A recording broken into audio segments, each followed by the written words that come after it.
Meaning of hard. Hard.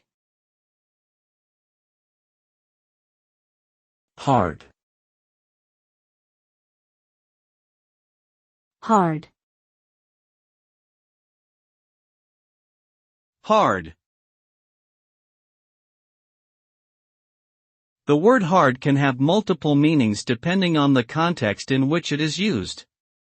It can refer to something that is difficult to do, requiring a lot of effort or skill, or it can describe the physical state of an object as being firm or solid. In a personal context, someone may use the word hard to describe their current emotional state as feeling challenged or troubled. Overall, the meaning of hard is subjective and can vary widely, but it often implies a level of difficulty, toughness, or solidity.